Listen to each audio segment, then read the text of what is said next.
किसानों की जमीन अधिग्रहण में मुआवजे की मांग। सिस्टम सुधार संगठन ने जिलाधिकारी को सौंपा ज्ञापन। 2014 भूमि एक्ट का मामला। बता दें कि फिरोजाबाद में किसानों की भूमि अधिग्रहण से जुड़ी समस्याओं को लेकर सिस्टम सुधार संगठन ने जिलाधिकारी कार्यालय में ज्ञापन सौंपा। संगठन के प्रदेश अध्यक्ष अंशुमन ठाकुर ने किसानों की जमीनों के अधिग्रहण में उचित मुआवजे का मुद्दा उठाया। उन्होंने बताया कि रेलवे और बड़े उद्योगपति किसानों की जमीनों का अधिग्रहण कम कीमत पर कर रहे हैं। 2014 की भूमि अधिग्रहण एक्ट के अनुसार किसानों को उचित मुआवजा नहीं मिल रहा है। संगठन की मांग है कि मौजूदा सर्किल रेट के अनुसार किसानों को मुआवजा दिया जाए। उन्होंने मांग की है कि किसानों की समस्याओं के समाधान व किसानों से जुड़ी केंद्र और राज्य सरकार द्वारा संचालित योजनाओं की जानकारी व लाभ देने के लिए प्रत्येक माह किसी भी एक तिथि पर जिला मुख्यालय पर किसी संवाद का आयोजन किया जाए। विद्युत विभाग द्वारा किसानों का किया जा रहा शोषण रोका जाए। आवारा पशुओं की समस्याओं का समाधान किया जाए। ज्ञापन देने वालों में योगेंद्र सिंह, राजेश सिंह, राम बहादुर सिंह, उदयवीर सिंह, संदीप राजपूत, लोकेंद्र सिंह, मीनू, जहान सिंह, वीरेंद्र सिंह, राजेश सिकरवार, हृदय यादव, सतीश सिंह आदि शामिल रहे। फिरोजाबाद से अरविंद कुमार की रिपोर्ट।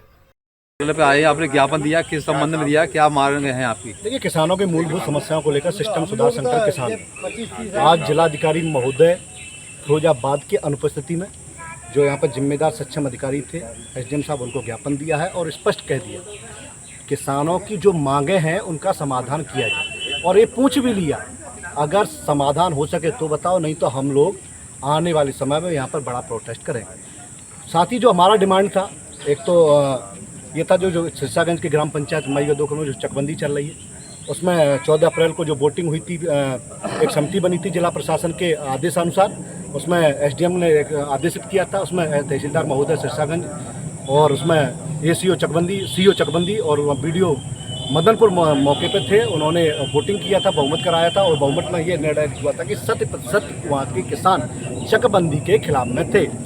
और जब हमने कहा कि जब चकबंदी के 100% चकबंदी निरस्तीकरण के खिलाफ मतदान हुआ है, तो अब तक वो निरस्तीकरण का आदेश क्यों नहीं हुआ? एक तो वो हमारा डिमांड रहा, और यही नहीं, आदेश हमको अभी तक रिपोर्ट आख्या भी नहीं उपलब्ध कराई। तो हमारा आरोप ये रहा और मांग भी ये रहा कि जो रिपोर्ट जो 3 सदस्यीय कमेटी ने जो दी है सक्षम अधिकारी को, वो क्या रिपोर्ट दी है, उस रिपोर्ट की आख्या हमें उपलब्ध कराई है, पहला इशू। दूसरा इसमें यह है कि जब रिपोर्ट 100% किसान चकबंदी के खिलाफ में है तो उसको बहुमत मान लिया गया, तो बहुमत के आधार पर निरस्त क्यों नहीं हुआ? दूसरा आरोप। तीसरा आरोप हमारा यह मांग कि जो फिरोजाबाद जिला है वो पूर्णतः किसान का क्षेत्र है। 5 तहसील है, 5 तहसील किसान आधारित तहसीलें हैं।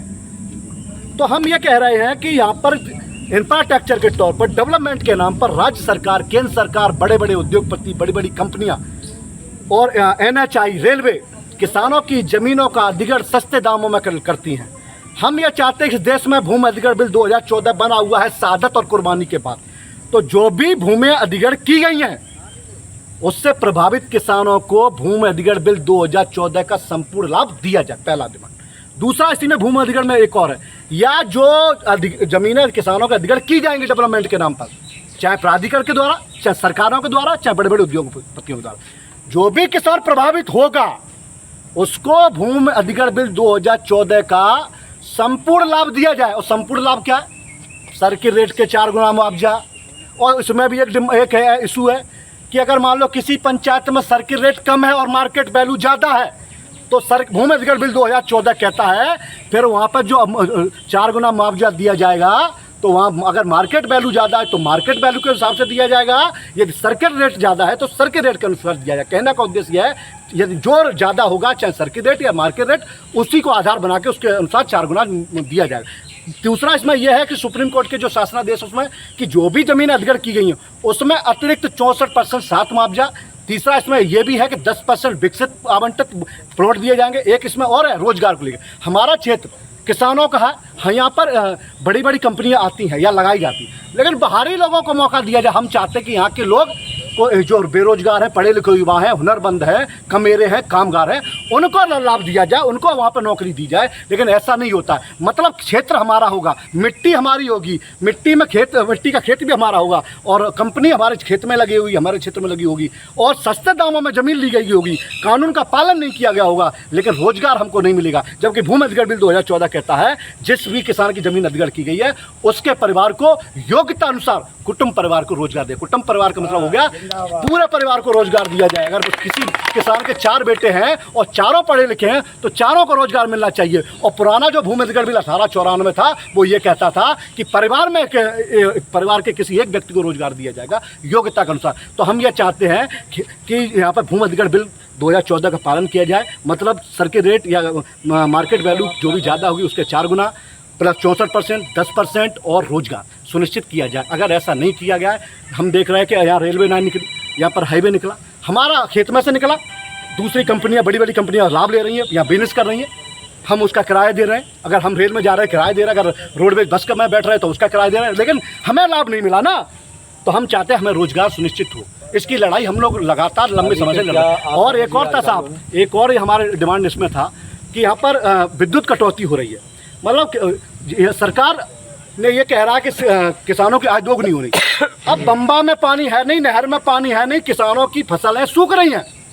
हमने ये भी कहा कि किसानों को सिंचाई के लिए बंबा में नहर में पानी उपलब्ध कराया जाए, जिससे कि किसानों को सिंचाई के लिए पानी मिल सके। और सिंचाई के लिए पानी मिलेगा तो किसान सक्षम होगा और मजबूत बनेगा। और जो सरकार की मंशा है कि किसान मजबूत हो और उसकी आय दोगुनी हो, तो उस पर खरा उतरा है किसान। अगर किसानों को सिंचाई के लिए पानी नहीं मिलेगा तो उसकी फसल अच्छी पैदा नहीं होगी, और पैदावार अच्छी नहीं होगी तो परिवार मजबूत नहीं होगा, क्षेत्र मजबूत नहीं होगा, किसान मजबूत नहीं होगा। इसलिए सरकार की मंशा का पालन कराने के लिए हम लोग लड़ाई लड़ रहे हैं सिस्टम सुधार संगठन। एक और था इसमें कि विद्युत कटौती का हमने जैसे कहा कि अभी हमारा 10 घंटे का है बिजली, तो 10 घंटा का बिजली है, लाइन अलग हो गई है सिंचाई की ट्यूबवेलों की। 10 घंटे क्या उसमें रोस्टिंग होना, कहीं बिगड़ गई तो उसमें हो गई। हम ये कह रहे हैं अगर कोई लाइन खराब भी है तो जब तुम्हारा रोस्टिंग का समय होता है हमको 10 घंटे पूरा दिए, 10 घंटे के बाद अपनी सही करिए लाइन। लेकिन अब क्या होता है, सही भी 10 घंटे में ही हो या बीच में। किसानों को कुल मिला के सिंचाई 6 से 7 घंटे 5 मिल पाता है, जिसके खिलाफ है किसानों का पूरा सिंचाई के लिए पानी बिजली नहीं मिल पा रही, जिससे किसान आक्रोशित है। हमारा गुजारिश ये भी रहा कि 10 से 12 घंटे किसानों को बिना कटौती के, बिना रोस्टिंग के लगातार बिजली दी जाए। साथ ही एक गुजारिश और कहा कि जो घरेलू उपभोक्ता है उनका ये शोषण कर रहे हैं, बिजली वाले गलत बिल बनाते हैं, गलत यूनिट निकालते हैं और फिर उसके बाद उनका बिल गलत बनाया जाता है। जब किसान वहाँ पहुँचता है तो उसको गुमराह किया जाता है, उसके साथ भ्रष्टाचार किया जाता है, उसका अपमान किया जाता है। हम चाहते हैं कि सही विद्युत मीटर के अनुसार जो भी रीडिंग बने उसका बिल लिया जाए। अगर ये इस प्रकार की घटतौली और बेईमानी बिजली विभाग द्वारा की जाएगी तो उसके खिलाफ धरना किया जाएगा। ये और एक हमारा प्रमुख समस्या ये थी कि जो परिसीमन की प्रक्रिया जो इस समय राज्य सरकार द्वारा नोटिफिकेशन के माध्यम से कहा गया कि 5 जून तक जो भी पंचायतें नई बनाई जानी है या फिर किसी में कोई गांव हटाना है या बढ़ना है जिन भी ग्राम पंचायतों में, उसके लिए शासनादेश जारी हुआ है। तो हमने एक मई गदोखर जो ग्राम पंचायत है उसको लेकर ज्ञापन दिया है। ये कहा है कि जो मई गदोखर आज़ादी के समय से जब से 1994 से पंचायत त्रिस्तरीय पंचायत चुनाव इस देश में, इस उत्तर प्रदेश में लागू हुए हैं होना 1994 से, तब से एक ही व्यक्ति, एक ही समुदाय वहाँ पर नेतृत्व कर रहा है। इससे दबे कुचलों का शोषण हो रहा है। हम चाहते हैं कि कॉन्स्टिट्यूशनल व्यवस्था में सबको सम्मान और सबकी भागीदारी होनी चाहिए। हम सबका सम्मान और सबकी